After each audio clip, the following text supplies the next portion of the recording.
तो नमस्कार, मेरा नाम है ईशानी चंद्रा और आप देख रहे हैं द ईशानी शो, देश का सबसे अच्छा शो। आज मैं आपको राष्ट्र प्रभु श्री राम की कहानी सुनाने वाली हूँ। अयोध्या से लेकर पूरे संसार में राम जी की ही चर्चा चल रही है, तो आज भी मैं राम के बारे में कुछ बोलने वाली हूँ। लेकिन उससे पहले मैं आपको एक चीज बताऊंगी। आपको अगर वो चीज अच्छी लगे तो सुनिए, नहीं तो मैं आपको वो लास्ट में ही बताऊंगी।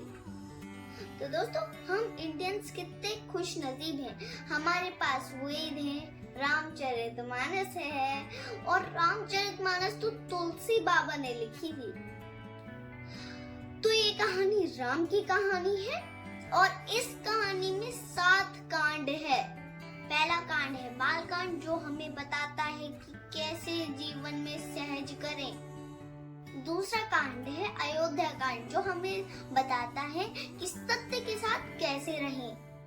और तीसरा है अरण्य कांड, वो हमें बताता है कि जीवन में स्ट्रगल कैसे करें। और चौथा है किष्किंधा कांड, जिसके बारे में मैं आज आपको बताने वाली हूँ। तो दोस्तों देखिए, अयोध्या में राम बहुत अच्छे थे। वो राजा बनने वाले थे। वो पहले तो एक राजकुमार थे और राजा बनने वाले थे।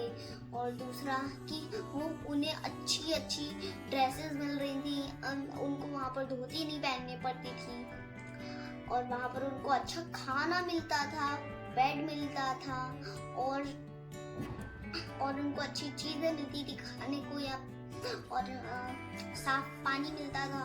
लेकिन वो वन हो गए, वो वनवास को चले गए, तो क्या हुआ?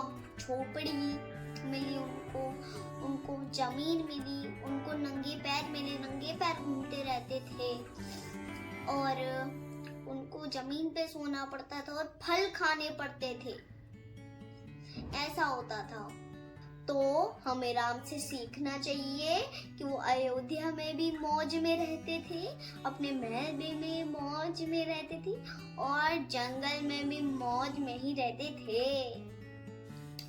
तो हुआ यूं कि सुग्रीव की पत्नी नहीं रही, उनका धन दौलत नहीं रही, उनका राज महल का वो कुछ भी नहीं रहा, और उस सुग्रीव के भाई ने उनका सब कुछ किया था।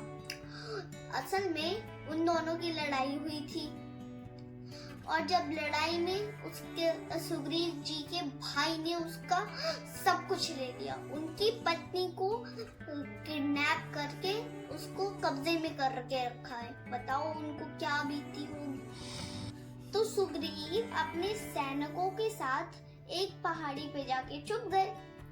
उनके साथ हनुमान भी थे। और असल में बात ये थी कि उस पर्वत पर उनका भाई बाली वहां पर जा नहीं सकता था, इसलिए उनको श्राप मिला था कि अगर वो उस पर्वत पे गए तो वो मर सकते हैं। तो सुग्रीव ने सोचा, यहाँ पर तो बाली आ नहीं सकता, हम अच्छे से रह सकते हैं। तो सुग्रीव हनुमान के साथ वहीं पर रह रहा था। एक बार सुग्रीव ने जब देखा कि ये देखो 2 राजकुमार आ रहे हैं यहाँ पर, तो उनने सोचा शायद ये बाली के लोग होंगे। वो डर गए। अब भाई सुग्रीव जी ने बोला हनुमान जी से कि हनुमान, तुम तो बहुत चतुर हो, जाओ जाके देखो कि ये क्या बाली के सैनिक हैं। बाली के सैनिक होंगे तो फटाकदी से भगा देना। तो हनुमान जी ने झट से अपना रूप बदलकर एक महर्षि का रूप बदल के कहीं बैठ गए। अब जब वो लोग आए तो हनुमान जी ने बोला कि अरे तुम कौन हो राजकुमारों, इस बीच जंगल में क्यों घूम रहे हो? तो फिर राम जी ने बोला कि हम दशरथ जी के बेटे हैं, मेरा नाम राम और मेरे भाई का नाम लक्ष्मण। हम यहाँ पर अपनी सीता को ढूंढने आए हैं। मेरी पत्नी सीता को रावण ने किडनैप कर लिया है। ये राम जी ने बोला। तो हनुमान जी बोले, अरे ये तो मेरे प्रभु श्री राम है, जिससे मैंने बहुत दिन वेट किया। असल में बात ये थी, जब हनुमान जी जब छोटे थे तो उनकी माँ ने बोला था, उनने बोला था कि मैं किस लिए आया हूँ यहाँ पर। तो उनकी माँ ने बोला तुम इसलिए आए हो कि प्रभु श्री राम से तुम मिलने आए हो, इसलिए। तो उनने बोला उनने बहुत दिनों वेट किया, और अब उनसे जब उनके सामने वो आए तो वो पहचान नहीं पा रहे थे, लेकिन उनने कैसे भी उनको पहचान लिया। उसके बाद हनुमान सोचने लगे, अरे ये तो मेरे प्रभु हैं। फिर उन्होंने बोला, अरे प्रभु आप तो मेरे प्रभु हैं, आप ये भूल क्यों कर रहे हैं कि आप मुझे पहचान नहीं पा रहे। फिर राम जी ने थोड़ा सोच के देखा, फिर उन्हें पता लग गया ये मेरा भक्त हनुमान है। फिर उनके आंखों में आंसू आ गए और दोनों गले लग के आए। फिर वो सुग्रीव के पास पहुंचे। देखो, सुग्रीव के पास कुछ भी नहीं था सिवाय हनुमान के, लेकिन जिसके पास हनुमान होते हैं वो भगवान को मिलवा देते हैं। और आज ऐसा ही हुआ, हनुमान जी ने राम को सुग्रीव से मिलवा ही दिया। तो सुग्रीव को अपना राज्य चाहिए था और राम जी को अपनी पत्नी सीता चाहिए थी। तो हनुमान जी ने दोनों की प्रॉब्लम को सॉल्व कर दिया।